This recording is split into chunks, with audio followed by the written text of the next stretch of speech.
Hi, and welcome back to my YouTube channel. I'm Leandra, and I am the team captain of the Sunshine Squad. We are a small town team that fundraises for American Cancer Society Relay for Life. If you are watching this, I'm assuming that you are a brand new team captain. Congratulations and welcome. If you're anything like me, you are super excited and you're ready to jump in with both feet. And maybe if you are a little hesitant and nervous, don't be. I hope this video is a great resource for you. This video is going to mainly be about getting started and recruiting new team members. If you want to see a video on my top fundraising ideas, I will post that soon and I will drop the link in the comments. Before we get started, I want you to take a second and think about this. And if you are a seasoned relay team captain, or if you've been a part of Relay for Life for a really long time, I want you to go back to when you very first got involved. And I want you to think about why you decided to join Relay for Life. I just want you to take a second. And I actually want you to write it down on paper. I'm going to do that too.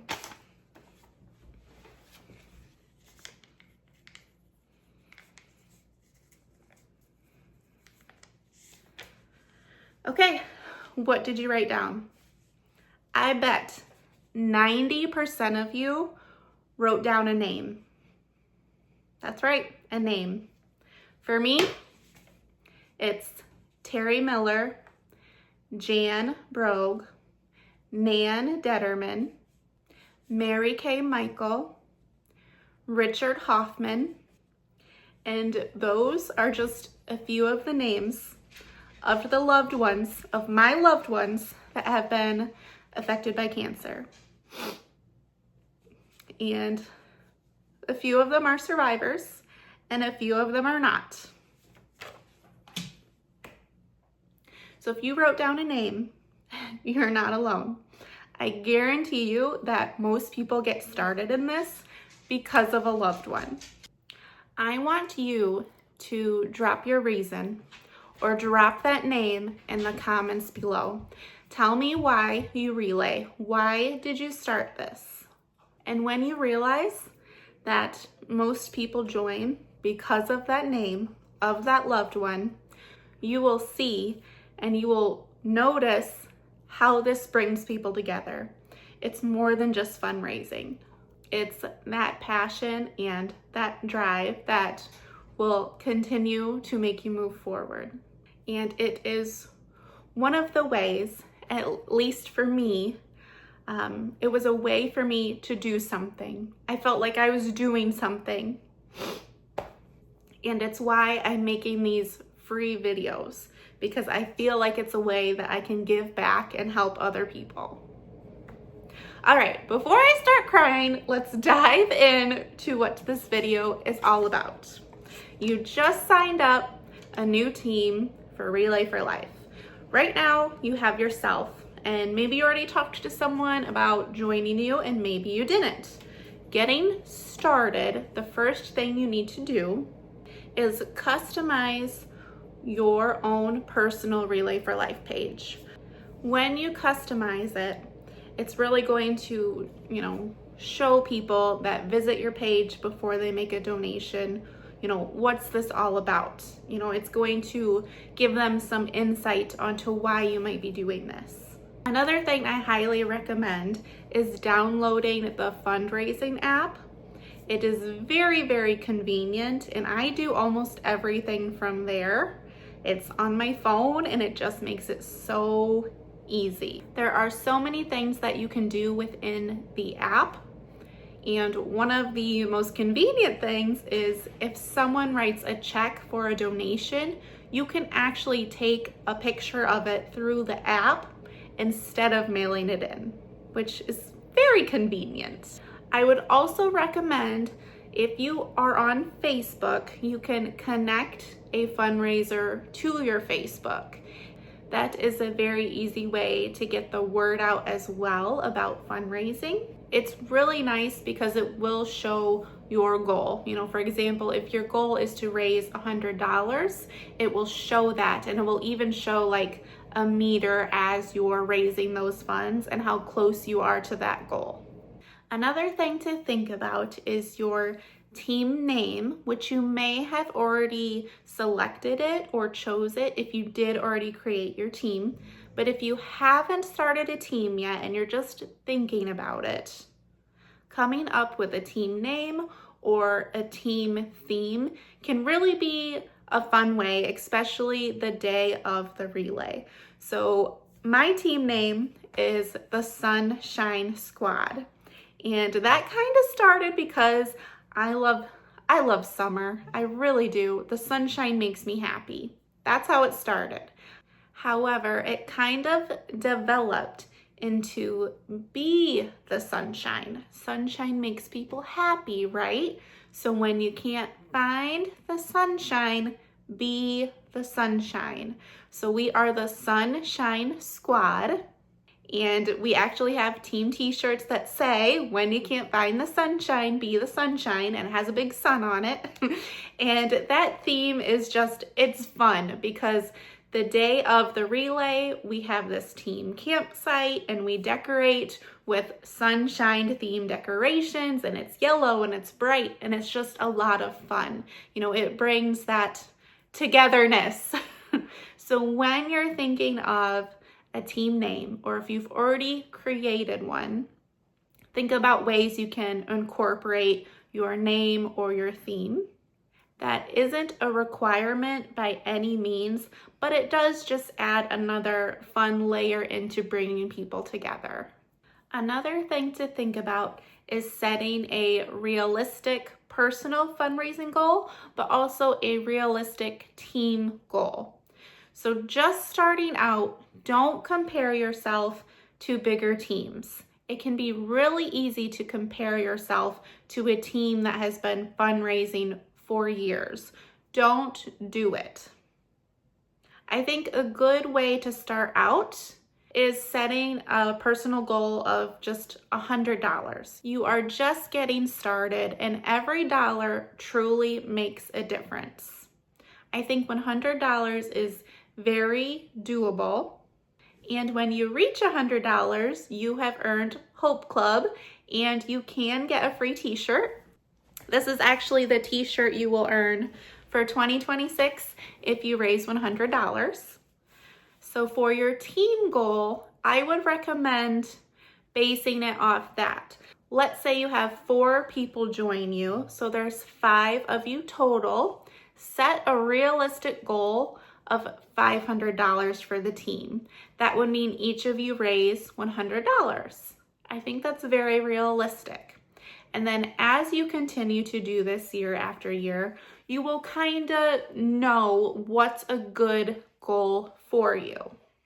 If you reach that Hope Club status by raising $100, make sure that you watch your email, because you will have to redeem your t-shirt through email. So I just want to give you a heads up about that, because sometimes that email will get missed and someone will say, oh, I didn't get my t-shirt. It does come by email, so just watch for that. All right, let's recap getting started. Customize your personal page, download the fundraising app, set your personal goal and your team fundraising goal, and link your fundraiser to Facebook if you're on Facebook. All right, let's talk about recruiting. This can be the most nervous thing you might do. I get it, you're asking someone to join your team and fundraise, but don't forget that it's also about coming together. When I very first started my team, I didn't tell anyone I was doing this. I just did it. A loved one was going through some things, and I felt like I needed to do something. So I signed up a team and I posted on my social media what I did, why I did it, and said, if anyone wants to join me, I'd be more than happy to do this with you. And I had not one, but 3 people joined my team. I believe we signed up in the month of August, and we fundraised through December, the end of the year, and the 4 of us raised $1,000, which I thought was a huge deal. I mean, I was expecting just to raise my $100, me alone by myself, but no, I had 3 people join me and we raised $1,000 as a team. And I was over the moon about that. If you're comfortable doing that, I recommend sharing on social media. You never know who's gonna see it, who might be going through something, and maybe they need it too. Maybe they need to be part of something. I know I did. You just never know who might see that post and who might decide to join you. I also recommend personally reaching out to friends or family or even coworkers that you think would join you. And when it's close people like that, it's a little bit easier to talk about it and ask. But remember, you don't need a huge team. You don't need 30 people to join you. Honestly, even if you have 1 person plus yourself, that's enough. Or even if you're just doing this on your own, that is enough too.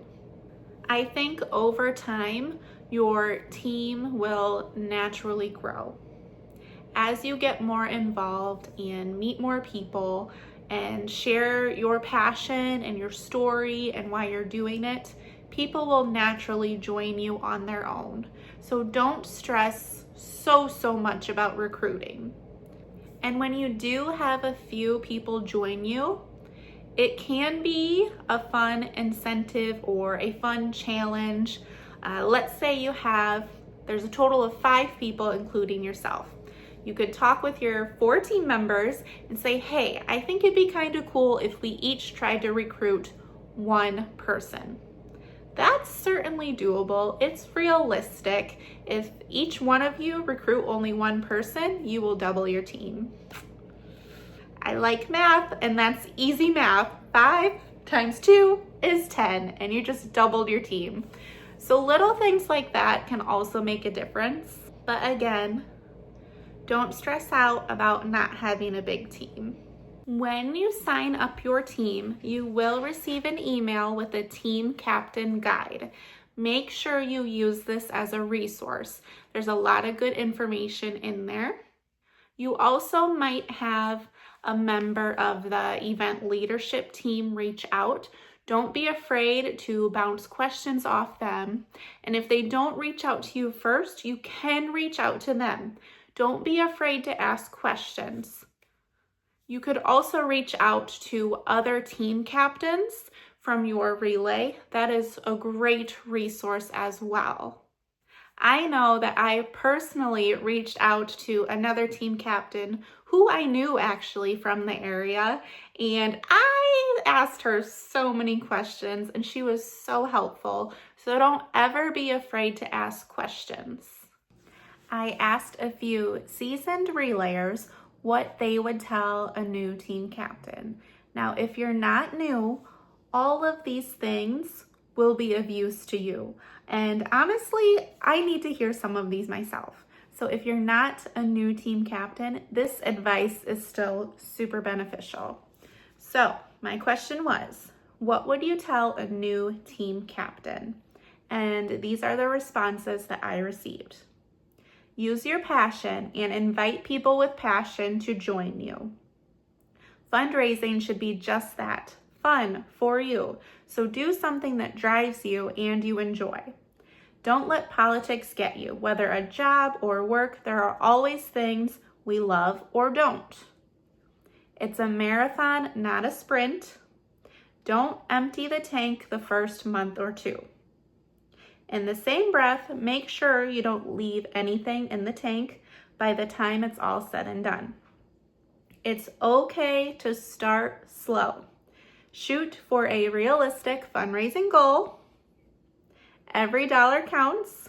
Comparing yourself to big teams who have time and have made relationships with businesses in local communities for fundraisers is a great way to wear yourself out as a smaller, newer team.